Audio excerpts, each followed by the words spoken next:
Hey there, Stampers. This is Sherry Roth. I'm a Stampin' Up! Demonstrator from Canada, and I'm excited to be here today to share this card with you and the paper piecing technique. So this technique works best with line art images. So anything that has like a line art with some solid space in there that you can paper piece, okay?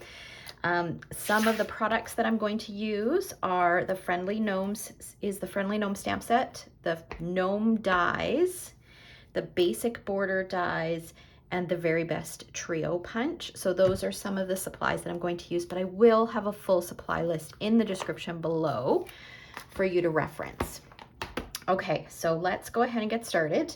The first thing that we're going to do is I am going to use a piece of this DSP. Now, if you're using a small image like this, you want to make sure that your patterned paper has a little bit of a smaller pattern, because then it's just proportionate in size. It'll just look better. If you had some really big florals, you wouldn't really be able to tell that it was florals on such a small little surface area. Okay, so just something to keep in mind. This is a piece of the Country Gingham DSP, and we are going to take our little gnome, and I'm going to use this one right here that has the little heart, and I'm going to use some Memento ink, and I'm just going to ink up the hat because that is what I'm going to paper piece. Okay, so I've got that stamped on there, and then I'm going to take a piece of white, which this should be big enough, and I'm going to stamp the whole gnome. Okay, now we'll color in the gnome, and for that I'm going to use some Stampin' Blends. So I'm going to start with his shoes, and I'm going to use some dark smoky slate, or not smoky slate, soft suede. Just going to add just a little bit along the bottom and the back of his heel, and then fill in the rest of the shoe with the light. Now, if you're new to Stampin' Blends, these are an alcohol-based marker. You do want to stamp your image with a water-based ink, which Memento is, just so that it doesn't bleed. And there's no right or wrong way to color with these. You'll find the more that you use them, you'll learn what works best for you. So now I'm just taking some light gray granite, and I'm just adding a bit of color to his beard, like where those little lines are. Then this is SU 800, and I'll color his nose and his hands. I'm not going to color his hat. I don't need to color his hat because that is what we're going to paper piece. And then I'm going to take some dark balmy blue and just color his outfit. So his sleeve, his pant leg, and his other sleeve. So I just added a little bit of dark, and then I will fill in the rest with some light balmy blue.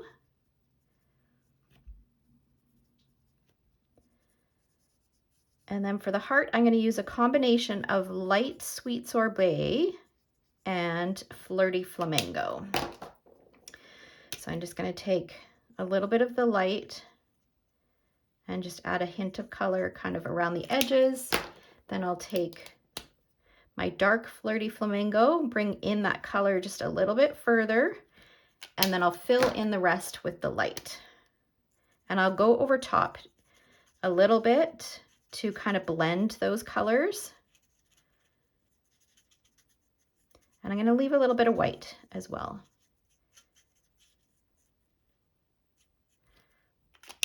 Okay, so there we've got him colored in.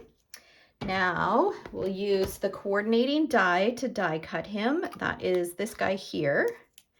And then run it through our Stampin' Cut and Emboss, and we'll end up with this guy here.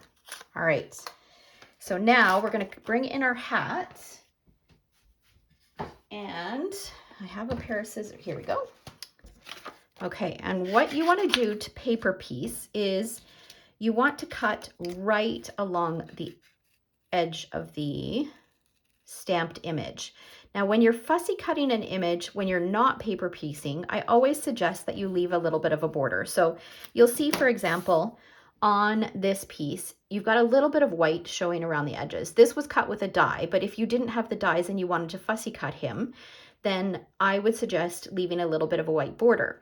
For one, it makes nobody is a perfect fussy cutter, so it makes your flaws a little bit less noticeable. But for this particular technique, you do want to cut right on the line.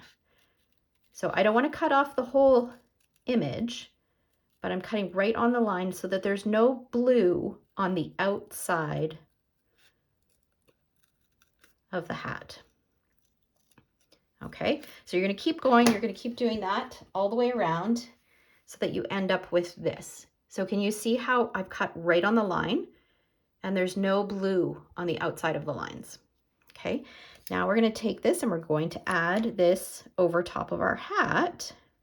Just use a little bit of multi-purpose glue and we'll position that right in there.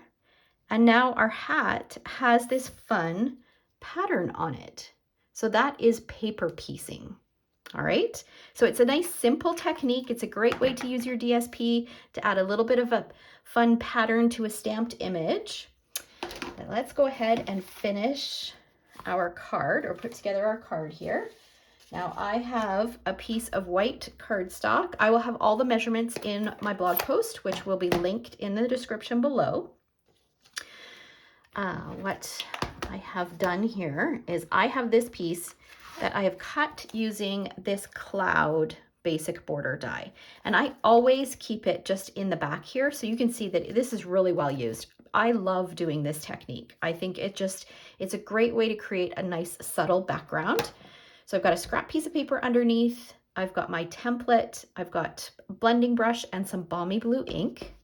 And I'm just going to ink this up, tap off the excess, and then with a circular motion, just kind of go around. I'm not going to go all the way across, but look at this. You get this beautiful cloud background. And I'll do a little bit over here.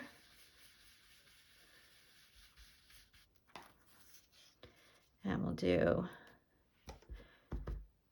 maybe just a little bit more here. All right, so now we've got this beautiful background. We can move this out of the way.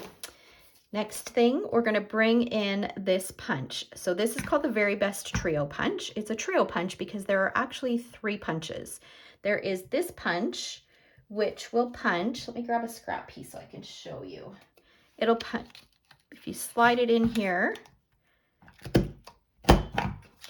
it'll cut at an angle. So you can create a little tag.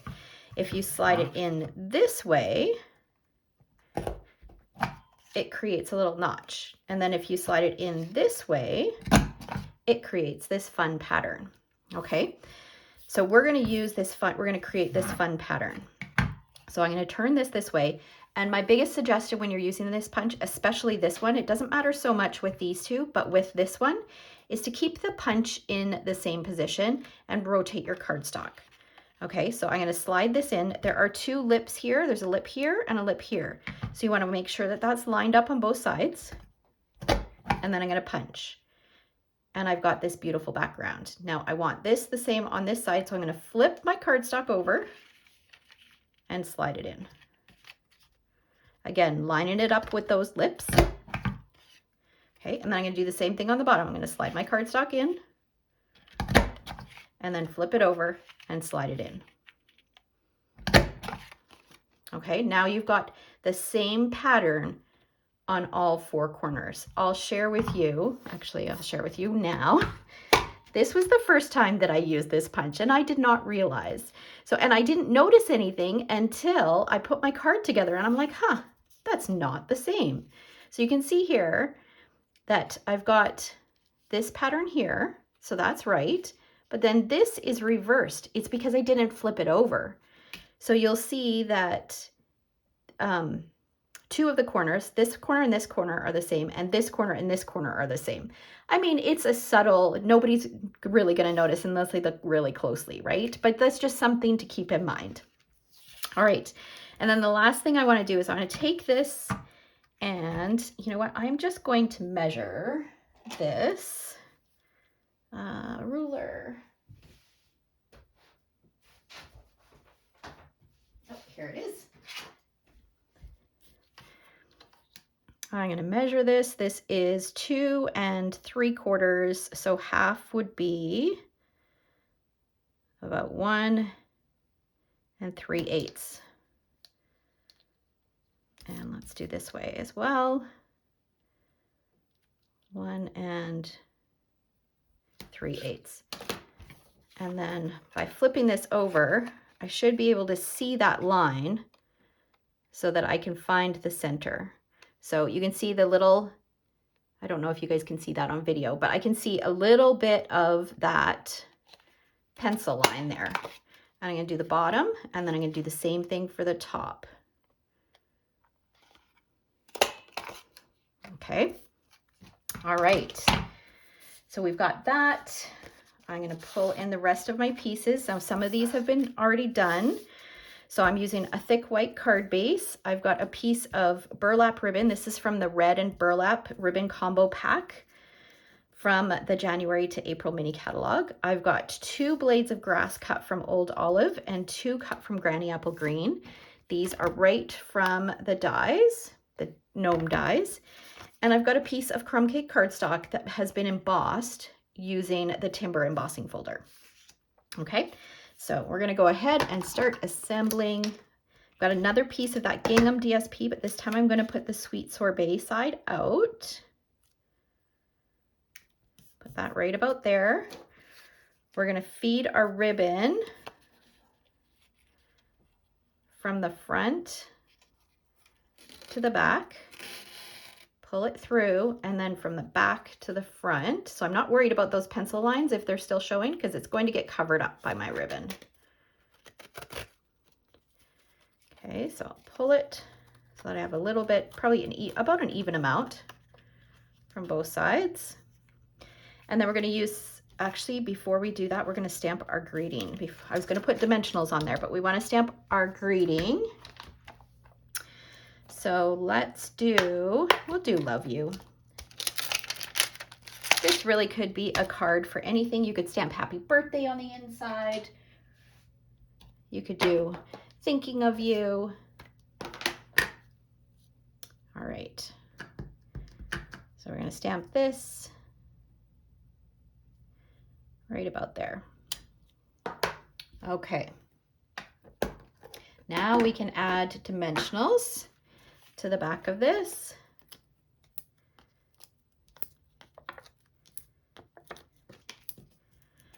And we're going to adhere this to our crumb cake embossed layer. We'll put it in the center here so that we've got an even border top and bottom and side to side. And then we'll flip this over, add a little bit of seal adhesive there, and then just fold over these pieces. Okay, now I can take our card base and fold that in half.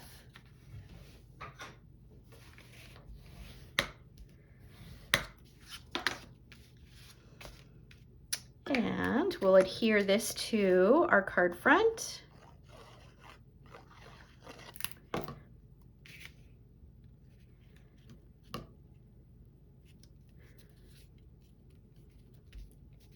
Okay, and then we're going to pop our gnome up. So we'll add a couple dimensionals to the back of him. We'll pop this on here like that, and we can add our grass. I'm going to use my bone folder and just kind of curl this up a little bit. It just gives it a little bit more dimension.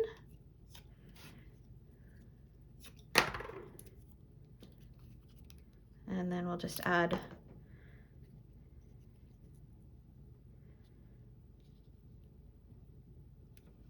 little bit of glue to the bottom. So we'll do 1 Old Olive and 1 Granny Apple Green on each side.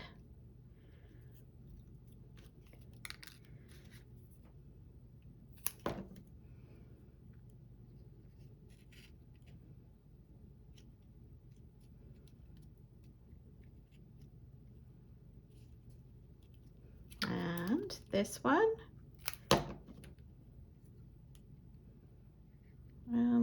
Let's move this guy over.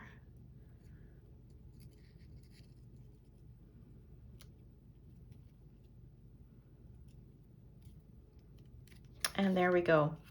So on this one, I did add some of our pearl hearts, but unfortunately I don't have any left and my replacements haven't come in yet. But you could add some rhinestones on there. I thought the hearts were cute with the little heart that he's holding. But there you go. There is a fun, simple technique for you called paper piecing. So I encourage you guys to try it. And if you do and you share a project online, make sure that you tag me. I would love to see what you're creating. All right, thanks so much for watching. Take care.